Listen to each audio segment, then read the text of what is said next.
Okay, let's unpack this. You're plugged into the deep dive. Today, we're getting straight to the core of the recent SQM first quarter 2025 earnings call. We've been through the material, pulled out the essential details, and we're here to help you understand what this major player is saying about navigating, well, a really challenging market right now. That's right. We're focused on the specifics shared during that call, the operational performance, the financial health update, and importantly, management's forward-looking statements and strategic priorities directly from their own words. So let's jump right in with a high-level view. How did SQM perform in the first quarter of 2025, especially, against the backdrop of those volatile lithium prices? Well, they reported solid operational and commercial results. The headline number that really stands out is in their lithium business. They achieved their highest first quarter lithium sales volumes ever in company history. Ever? Wow. Yeah, that represents a remarkable 20% increase compared to the first quarter of 2024. Wow, 20% volume growth year over year in Q1. That feels significant, especially when we know lithium prices have been under so much pressure. Was that strength mirrored in their other business lines? Largely, yes. Their iodine business had another strong quarter, actually hitting record average prices. Record prices. This was primarily driven by tight supply conditions meeting steady demand, particularly in applications like X-ray contrast media. Specialty plant nutrition also saw healthy sales volumes growing at a good pace, and they noted an upward trend in prices for those products early in the year. So strong volumes in lithium and SPN and record prices in iodine. That paints a picture of resilience, really, across multiple segments. But you mentioned the volatile price environment. What did management say about the pricing they saw in Q1 and, well, what they expect going forward? Right. So they noted that lithium prices were relatively stable during the first quarter itself. However, they were very explicit that they had seen a decline in prices in the weeks immediately before the call. They actually described it as not sustainable. Not sustainable. Okay. Yeah. They claimed the industry was already showing negative results at these lower levels. So for the second quarter of 2025, they expect their average realized lithium prices to be lower than Q1 levels. Lower than Q1. Lower than Q1. This is mainly because, a significant portion of their sales are linked to price indices, particularly those in China. Iodine, as we noted, benefited from record average prices due to that tight supply and steady demand environment. Okay, that clarifies the mixed pricing picture.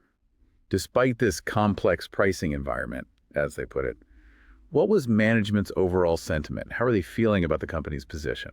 The prevailing sentiment was one of confidence. They stated that despite the pricing challenges, SQM delivered strong commercial results led by those record lithium volumes we mentioned. They feel their long-term fundamentals remain intact and expressed confidence in their ongoing strategy and investment programs. Okay, that gives us the essential snapshot. Let's dig deeper now, starting with that standout lithium business. We covered the 20% volume growth in Q1. What were the key factors driving that specific performance, according to them? Well, that volume growth, according to management, is a direct reflection of sustained strong global demand. They specifically highlighted the electric vehicle markets, China and Europe mainly, as significant drivers, plus, the growing adoption of energy storage systems worldwide. So even with price volatility, the underlying demand picture, from their perspective, remains robust enough to absorb those volumes. So it's about the physical movement of material, confirming that end-use demand is still pulling product through. You mentioned lower prices expected in Q2 linked to those China indices. How does that impact their view of their own cost position? If prices are falling, is profitability getting significantly squeezed? This was a really crucial point they hammered home. Management explicitly stated that they are far from their break-even costs for lithium. Far from break-in. In Q2 and for the upcoming quarters, they firmly believe they are one of the lowest cost producers in the entire industry. They were very clear that the recent decline in prices is not sustainable for the lithium industry as a whole. They were asserting that many producers are already operating at negative margins at these current levels. That's a powerful claim, essentially saying, look, many are losing money, but we are nowhere near that core. This concept of being a low-cost producer operating far from break-even seems central to their narrative in this environment. For listeners following this space, understanding this is key. This ability to produce lithium cheaper than others is often represented by what's called the cost curve. Can you briefly explain what that means and why SQM claiming to be at the bottom of it is so important right now? Absolutely. Yeah. Imagine ranking every lithium producer globally based on their costs to produce 1 unit of lithium, say, a ton of lithium carbonate equivalent, from the very cheapest to the most expensive. If you plot this out, you get a curve, the cost curve.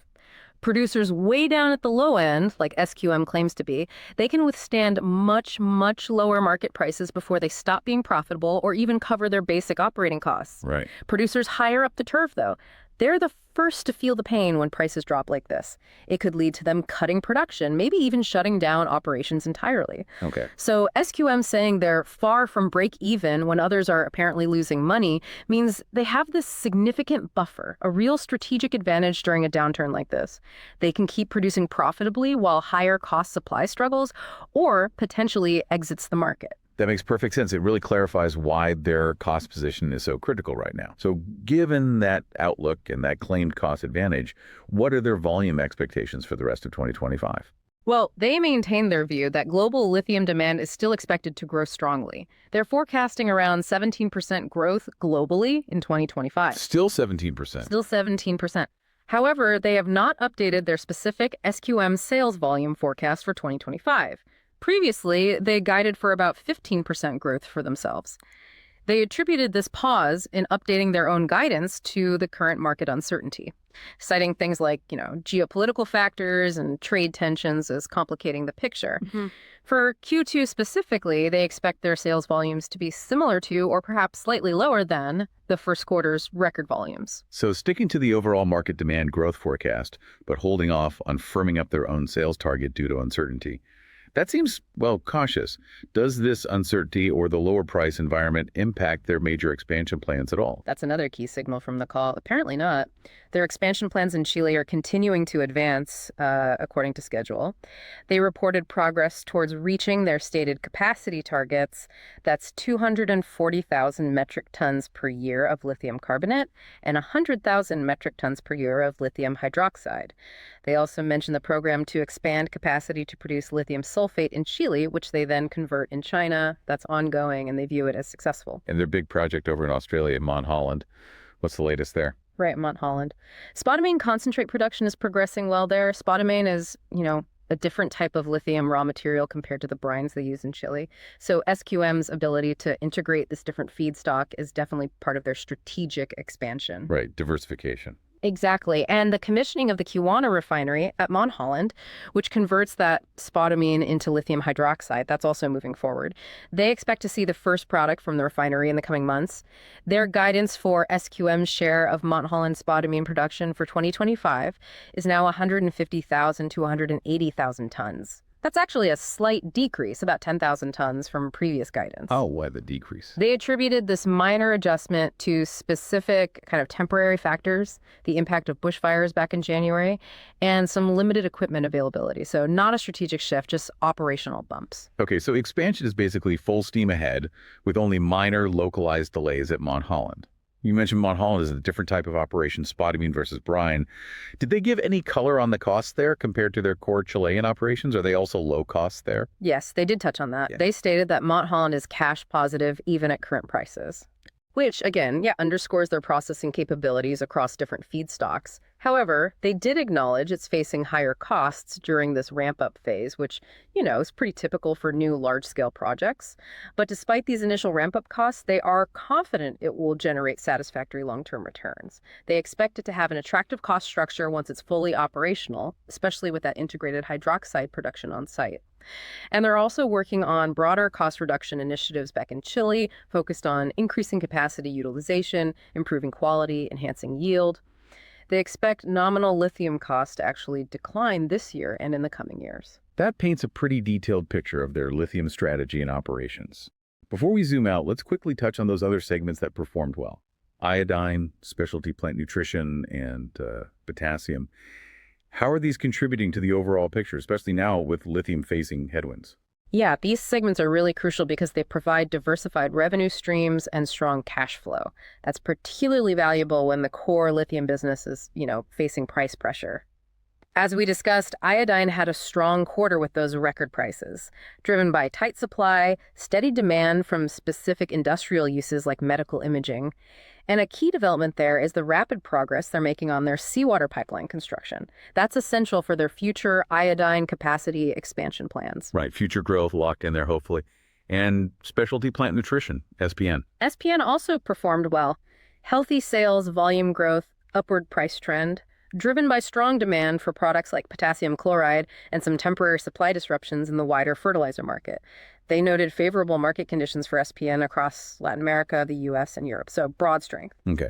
Finally, potassium. The volumes there were notably lower year over year. What was the reason for that drop? They clarified that this was actually a deliberate strategic decision. Oh, intentional. Yes. They chose to significantly reduce standard potassium production.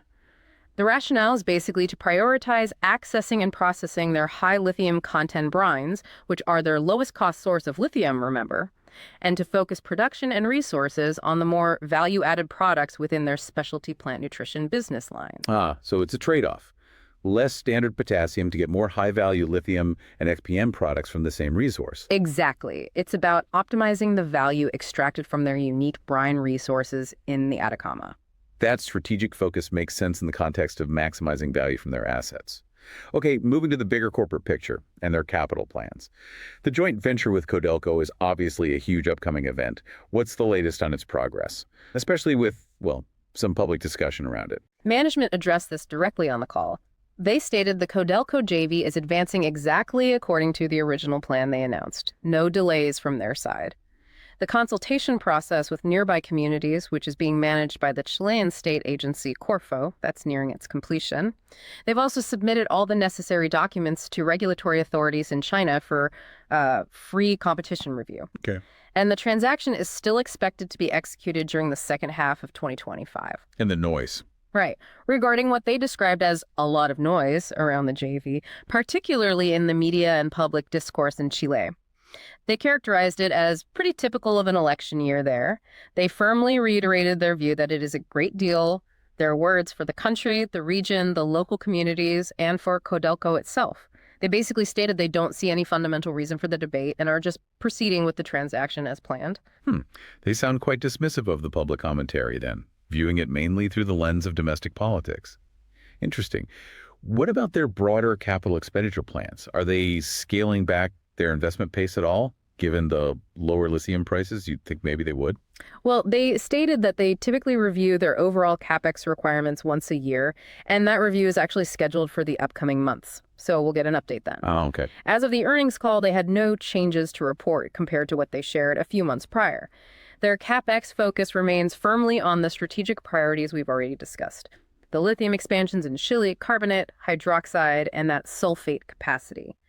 The commissioning of the Mon Holland refinery in Australia, and key nitrates and iodine initiatives like that seawater pipeline, which is crucial for future iodine growth. So despite lower prices and market uncertainty, the investment tap remains firmly open for their strategic growth projects.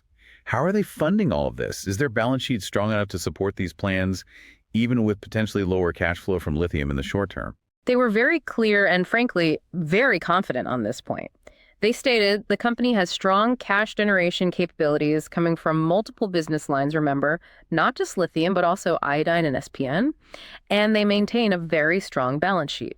They explicitly said their balance sheet is not expected to be a constraint for funding their planned future projects, even with the current lower lithium prices. Good to know their financial foundation is seen as robust enough to weather this.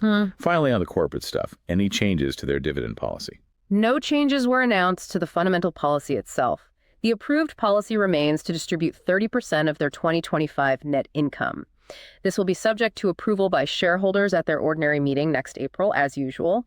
They did mention that interim dividends are possible, and they have paid them in the past. However, they are not considering an interim dividend based on the first quarter results and will assess the possibility for future quarters later in the year. Okay, that covers the key details from the call to the operations, the strategy updates, the financial commentary. Let's step back now and put this in perspective for you, the listener, especially if you're tracking the resources sector or, specifically the lithium market. What does this earnings call really signal? Well, I think it provides crucial real-time insight into how one of the world's largest, and according to them, lowest cost lithium producers, is navigating this pretty significant market downturn. Their commentary really confirms the challenging pricing environment impacting the entire industry, but it also highlights that the pressure isn't uniform, right? It's disproportionately impacting the higher cost producers out there. Right. And what are the key takeaways or signals from SQM specific actions and statements during this period? Well, their decision to just continue with aggressive expansion plans, despite the lower prices, that's a powerful signal. It shows their conviction in the long-term rebound of the lithium market. It suggests they view this downturn as temporary, something to push through, and they're positioning to meet significantly higher demand in the coming years. Their emphasis on their cost leadership, being profitable when others apparently aren't their strong balance sheet, and the unchanged growth investment. These are textbook examples of how companies with structural competitive advantages can weather a down cycle and potentially gain market share or just strengthen their position relative to weaker players. Oh, and the CEO's explicitly positive outlook for 2026, stating expectations for a return to a reasonable price environment, that's a very direct, forward-looking statement based on their market view. It really sounds like they believe this tough period is actually setting the stage for them to potentially pull away from the pack. What about the broader global lithium market dynamics beyond just SQM? What did the call reinforce there? Yeah, the call reinforces those dual trends we keep hearing about. Demand is still expected to grow strongly. That 17% global demand growth forecast for 2025 remains intact, fueled by EVs and energy storage. However, supply is also expected to grow significantly, around 15-16% in 2025, assuming projects aren't derailed by these low prices. Right. This supply growth, currently slightly outpacing demand growth, is the fundamental reason, really, for the current price pressure they talked about. And SQM's continued expansion is obviously a key part of that future supply picture. All right, we've summarized the results, taken a deep dive into the specifics, and put it into broader investor context. Now let's shift gears slightly.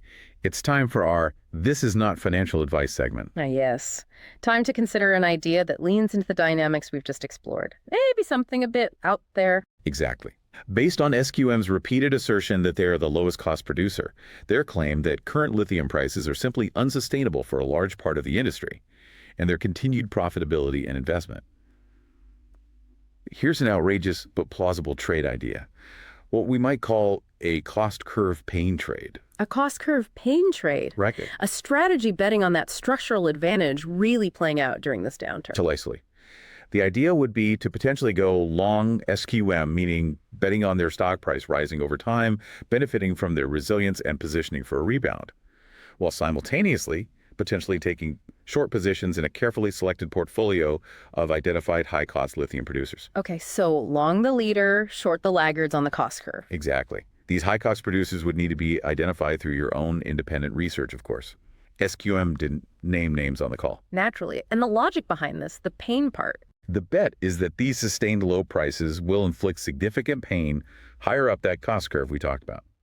This stress could potentially force higher cost operations to reduce production, maybe halt expansions, or even temporarily or permanently shut down, potentially faster than the market currently expects. Right. The market might underestimate how quickly the pressure builds on those higher cost players. Could be. And this forced tightening of supply, combined with that continued underlying demand growth we discussed, could then trigger that price recovery SQM's management is anticipating. Okay, I see. And in that scenario, SQM is sitting pretty down at the low end of the cost curve and still executing on its expansion plans, even during the pain.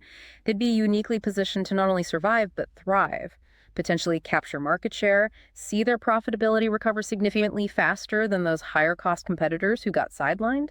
It's a direct play on the cost dynamics and management's stated view of the industry structure, leveraging their competitive advantage.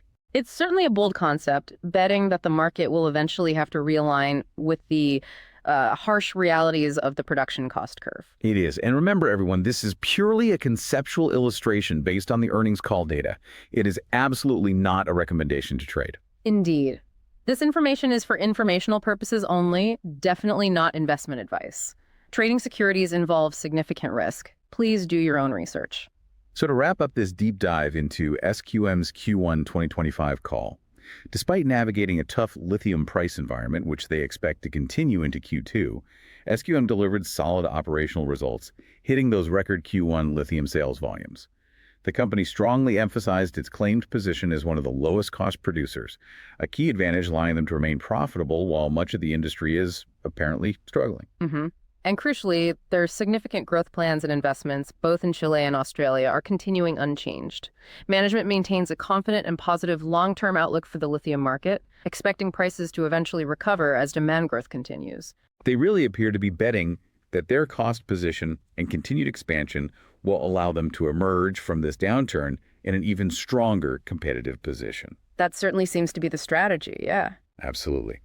Which leaves us with a final thought for you, the listener, to ponder. How quickly might the market price truly reflect the unsustainable nature of current levels for those higher cost producers? Will we see shutdowns? And what does SQM's seemingly unstoppable expansion position right at the lowest end of that cost curve imply for the competitive landscape and the overall supply availability when that expected price recovery eventually takes hold? It's a key dynamic to monitor. It certainly is a fascinating situation to watch unfold. Lots of moving parts. We hope this deep dive has been helpful. We'd love to hear any thoughts or questions you have based on this analysis. Feel free to reach out. Thanks for joining us on the Deep Dive.